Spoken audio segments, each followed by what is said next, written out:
딥페이크는 인공지능 기술을 이용해 특정인의 사진이나 목소리를 입력시켜 만들어낸 AI 합성 영상을 의미한다고 볼 수 있습니다. 최근 딥페이크 영상은 스마트폰을 이용해 손쉽게 제작할 수 있을 정도입니다. 딥페이크 기술 그 자체는 불법도 아니고 처벌 대상이 되는 것도 아니지만 문제는 딥페이크 합성물 대부분이 여성이나 연예인을 대상으로 제작되고 그중 일부는 음란물로 합성된다는 점에 있습니다. 연예인이나 지인 얼굴을 음란물과 합성해 유포하거나 성희롱을 하는 사례부터 이른바 지인 능욕방을 만들어 배포하는 경우도 있습니다. 더하여 딥페이크 아청물을 온라인에서 구매하였다가 수사기관으로부터 아청법 위반 피의자로 조사받으라는 연락을 받게 되었다거나 거주지로 경찰관들이 압수수색을 나와 휴대폰과 컴퓨터를 압수해가는 상황에 처할 수도 있습니다. 딥페이크 음란물 처벌 사안에 관해 알아보겠습니다. 딥페이크 영상을 악용하는 사례에 관해 알아보겠습니다. 딥페이크 영상 악용 사례 중 대다수는 특정인을 타깃으로 딥페이크 음란물을 제작하는 경우입니다. 물론 그 영상을 직접 제작하는 사안부터 유포 전송한 경우, 구매하여 저장해놓고 소지한 경우, 시청만 한 경우도 모두 딥페이크 관련 범죄로 처벌될 수 있습니다. 지인 얼굴과 목소리를 음란물로 합성하여 단톡방에 게시함으로써 지인 능욕방을 운영한 경우, 연예인이나 지인 얼굴을 음란물에 붙여 편집한 후 SNS나 DM으로 유포하는 경우, 소위 좌표찍기를 통해서 특정인을 저격한다거나 망신 주는 경우 등은 모두 형사처벌 대상이 될 수 있습니다. 온라인 스토킹 범죄로 처벌될 수 있음은 물론이고 사안에 따라서는 아청법 위반으로도 엄벌될 수 있으니 주의가 필요합니다.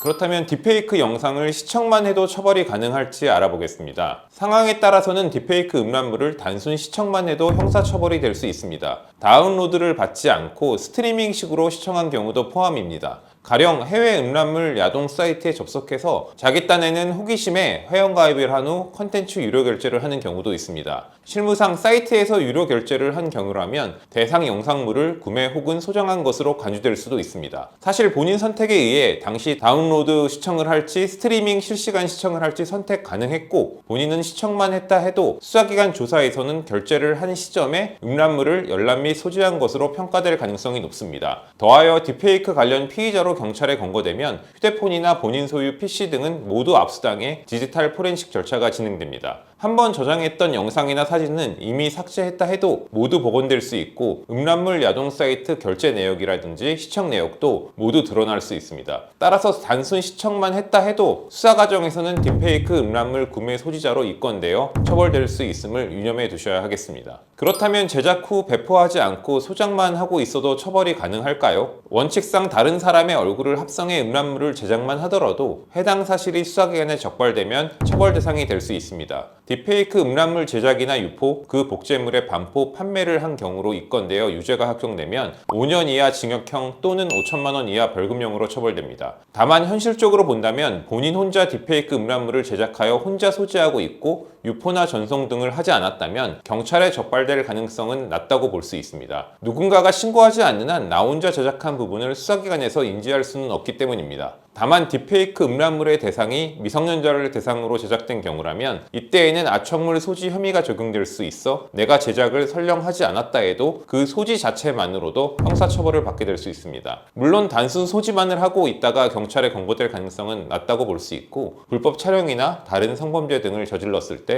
그 시점에 휴대폰 포렌식까지 동시에 진행될 때 기존의 음란물을 소지하고 있었던 사정도 함께 드러날 가능성이 높습니다.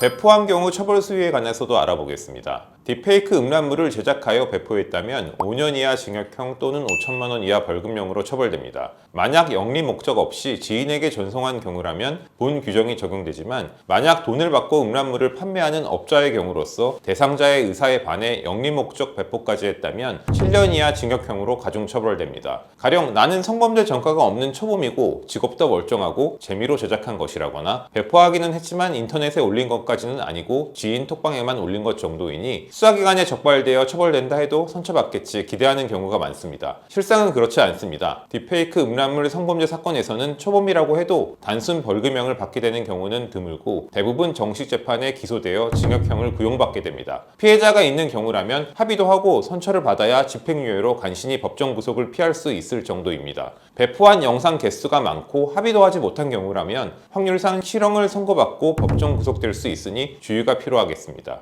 그렇다면 배포했다가 경찰에서 연락을 받았다면 어떻게 대응해야 할까요? 일단 딥페이크 음란물 단순 제작이나 소지만을 한 수준이 아닌 배포까지 한 경우로서 경찰 연락을 받았다면 신속히 성범죄 전문 변호사와 상담 후 변호인 선임부터 하실 필요가 있습니다. 단순 소지의 경우라면 구속 상황까지는 가지 않을 것이지만 유포까지 한 경우라면 수사 초반에 압수수색과 더불어 폰이나 컴퓨터 포렌식도 진행될 수 있고 피해자의 수, 유포 영상의 개수, 포렌식 결과에 따라서는 피의자에 대한 구속영장까지 청구할 가능성이 높기 때문입니다. 일단 경찰 조사에 가서 진술할 때부터 본인에게 불리한 상황을 만들지 않으면서 실제보다 가한 오해를 사는 식으로 조사받게 되는 상황도 방지해야 합니다. 만약 피해자가 있다면 변호인 조력을 받아 변호인이 피해자 측과 교신해 빠르게 처벌불원 합의서를 받을 수 있도록 조치해야 합니다. 물론 실제 배포까지는 한 것이 아니거나 배포의 고의가 없이 유출된 것임에도 오해를 받게 되었다면 경찰 조사 과정에서 혐의를 벗을 수 있도록 조치해야 하겠습니다. 증거가 확실히 있음에도 변호사 선임을 해야 하는 이유에 관해 알려드리겠습니다. 딥페이크 음란물 제작 유포 소지 등 사건에서는 단순 벌금형 수준이 아닌 징역형 선고 가능성이 높고 선처받더라도 집행유예형 수준이 나올 때가 많습니다. 더하여 수사 초반에 압수수색이나 폰 포렌식부터 진행되기에 당사자 입장에서는 어찌해야 할 바를 모르면서 우왕좌왕하면서 혐의 대응을 위한 소위 골든타임을 놓칠 가능성도 높습니다. 따라서 수사 초반 및 경찰서 조사 시점부터 변호인을 선임해 긴밀히 조력을 받아 억울한 혐의 적용을 피하거나 법이 허용하는 선처 가능성을